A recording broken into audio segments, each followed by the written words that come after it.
Have you ever wondered how astronauts measure astronomical distances? It's a question that might have crossed your mind as you gaze into the night sky, filled with countless twinkling stars, each at a mind-boggling distance from our planet. The universe is vast, staggeringly so. It stretches out far beyond our imagination, presenting a colossal challenge when it comes to measurement.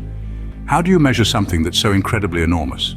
The task seems impossible, but that's where our scientists and astronauts step in, armed with their intellect, curiosity, and a variety of methods to tackle this cosmic conundrum. They've developed techniques, some simple, others complex, to gauge the astronomical distances, to map out the cosmos and bring it within our understanding. They've turned the unfathomable into something we can grasp, at least in part. So how do astronauts manage to measure such enormous distances? The answer lies in a method called parallax. Imagine you're looking at a nearby tree from your car window while on a highway. As you're driving along, you'll notice that the tree seems to shift its position against the backdrop of the distant mountains. Yet we know that the tree isn't actually moving. It's your perspective that's changing because you're on the move. This is a simple example of what astronomers call parallax. It's a tool they use to measure astronomical distances.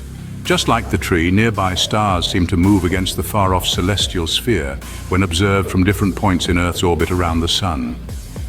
This apparent shift in position is due to our changing perspective as Earth moves around the Sun. So, by tracking this apparent movement of stars over the course of a year, astronomers can calculate the distances to these nearby stars. So just as the tree seems to move against the distant mountains, the nearby stars appear to move against the far-off celestial sphere.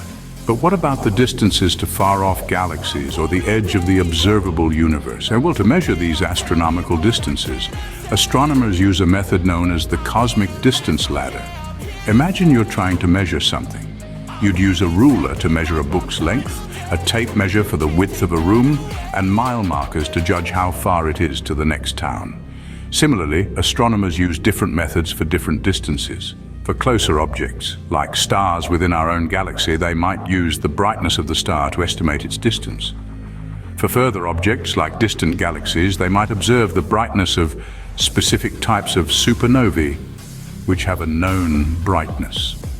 So, just like you'd use different tools to measure the length of a book, the width of a room, and the distance to the next town, astronomers use different methods to measure different astronomical distances.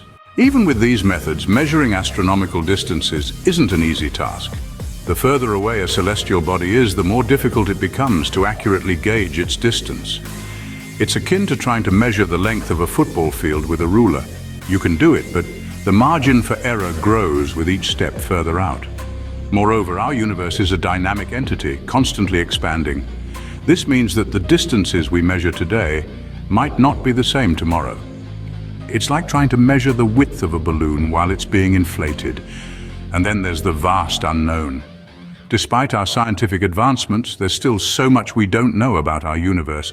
Its sheer size and complexity continue to baffle us, and the tools we've developed to understand it are still evolving. So the next time you look up at the night sky, remember that each star could be millions, billions, or even trillions of miles away, and think about the incredible methods scientists have developed to measure such immense distances.